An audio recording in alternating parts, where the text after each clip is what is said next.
Saviez-vous que la vulnérabilité peut augmenter la confiance qu'un personnel a envers sa direction? Je vais vous expliquer ceci dans la prochaine session de coaching à Tite Boucher.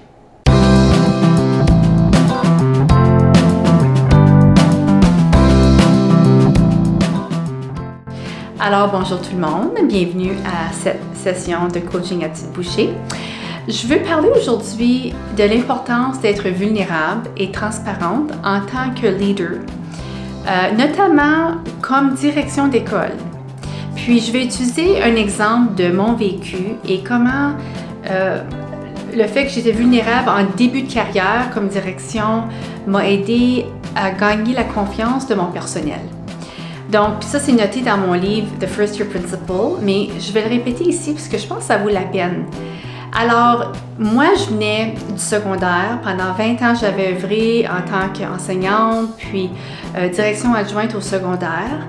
Et comme ma première année en direction, j'étais assignée à une école maternelle jardin uniquement. Donc, c'était vraiment une école spéciale de francisation. Puis, j'avais une centaine de petits de maternelle jardin. Donc, j'allais de 9 à 12 à maternelle jardin. Puis, j'étais pas habituée de gérer des horaires, puis des éducatrices, puis tout ce qui vient avec la gestion d'horaires à l'élémentaire.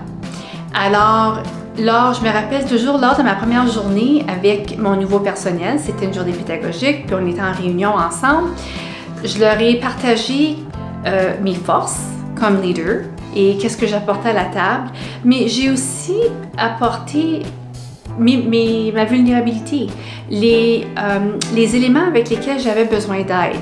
Par exemple, les horaires de surveillance.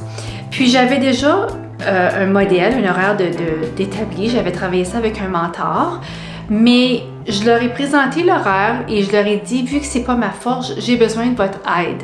J'ai besoin que quelqu'un s'assoie avec moi pour voir si l'horaire que j'ai créé répond aux besoins de l'école et sinon, si quelqu'un pourrait m'aider à peaufiner l'horaire pour que ça puisse répondre à vos besoins et aux besoins des élèves. Donc, tout de suite, les gens ont allumé. Ça a tout de suite bâti un lien de confiance. Ils ont vu que, wow, cette leader ici n'est pas en train de diriger du haut vers le bas, mais vraiment, elle est avec nous sur le champ pour pouvoir travailler ensemble comme équipe pour le bien-être de l'école et des élèves. Donc, ça, c'est quelque chose qui a tout de suite gagné, qui m'a aidé à gagner une confiance, eux envers moi, moi envers eux.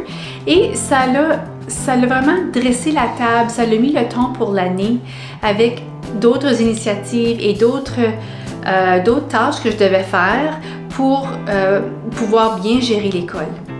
Donc, moi, mes forces en tant que leader, je les connaissais et je les ai partagées pour dire, écoutez, même si je viens du secondaire, voici ce que j'apporte à la table et comment je crois je pourrais être à votre service. Et de leur part, ces gens-là ont pu m'aider lorsque je transigeais dans ma nouvelle année. Donc, c'est juste une petite leçon de transparence, de vulnérabilité, parce que souvent, on veut que ça soit parfait, puis on veut avoir une image, qu'on sait qu'est-ce qu'on fait, puis on arrive là, puis on est prêt là, à prendre la charge. Mais c'est correct aussi de se présenter avec certains besoins et que vous avez besoin d'aide. Donc, ça va vous rendre humain et très accessible. Alors, j'espère que cette session de coaching à Tite Boucher vous a été. Et n'hésitez pas à laisser un commentaire dans la boîte de commentaires qui suit. Bonne journée tout le monde! Au revoir!